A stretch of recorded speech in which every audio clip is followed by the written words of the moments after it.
हमारी 50% समस्याओं का मूल कारण सड़ा हुआ कानून और सड़ी हुई न्याय व्यवस्था है।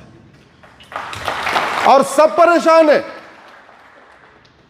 मजदूर भी परेशान है, मालिक भी परेशान है, अगड़ा भी परेशान है, पिछड़ा भी परेशान है। कोई फर्जी कॉन्ट्रैक्ट के चक्कर में परेशान है, कोई फर्जी मुकदमों से परेशान है, कोई फर्जी दहेज के मुकदमों से परेशान है, कोई फर्जी बलात्कार के मुकदमों से परेशान है, कोई फर्जी SC ST केस से परेशान है। सब परेशान। इस समय 5 करोड़ मुकदमे चल रहे हैं भारत में। मुझे आश्चर्य है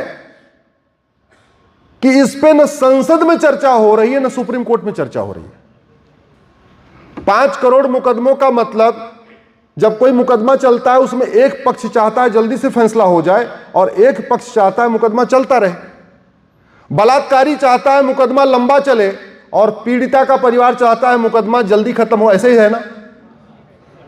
और मुकदमा लंबा चल रहा है तो आज का न्यायिक सिस्टम बलात्कारी के पक्ष में है या पीड़िता के पक्ष में? बलात्कारी। जो ड्रग स्मगलर है वो चाहता है मुकदमा लंबा चले। जिसके बच्चे ड्रग खा के, ड्रग पी के मर गए या परेशान हो गए, वो चाहता है परिवार जल्दी से जल्दी ड्रग स्मगलर को फांसी हो, आजीवन कारावास हो। और मुकदमा लंबा चल रहा है तो आज का न्यायिक व्यवस्था ड्रग स्मगलिंग को प्रमोट कर रही है या कंट्रोल कर रही है? प्रमोट कर रही है। अच्छा, हमारे देश का सिस्टम देखिए, जो जितने बड़े आतंकवादी को छुड़ा ले वो उतना बड़ा वकील, जो जितने बड़े अलगाववादी को छुड़ा ले वो उतना बड़ा वकील।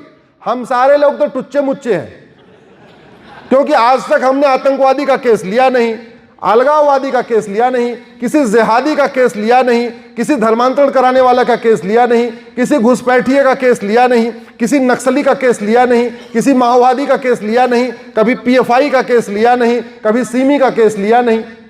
तो हम क्या हैं? छोटे वाले वकील। बड़ा वकील कौन? जो हाजी मुस्तान का मुकदमा लड़े, दाऊद इब्राहिम का मुकदमा लड़े, याकूब मेनन का मुकदमा लड़े। ऐसे लोगों का जो मुकदमा ले वो क्या है? बड़ा वकील। ऐसे ही है ना, हम दिमाग में जब छोटा बड़ा सोचते हैं ऐसे ही सोचते हैं। मानसिकता बदलनी चाहिए। ये भारत में जितनी समस्याएं, 1000 बेटियां प्रतिदिन लव जिहाद का शिकार हो रही हैं। यानी साल में 3.5 लाख से 4 लाख बेटियां हमारी लव जिहाद का शिकार हो रही हैं। और याद रखिएगा, लड़का कन्वर्ट होता है, पुरुष कन्वर्ट होता है तो एक व्यक्ति कन्वर्ट होता है। बेटी जब लव जिहाद का शिकार होती है तो पूरी जनरेशन खत्म हो जाती है।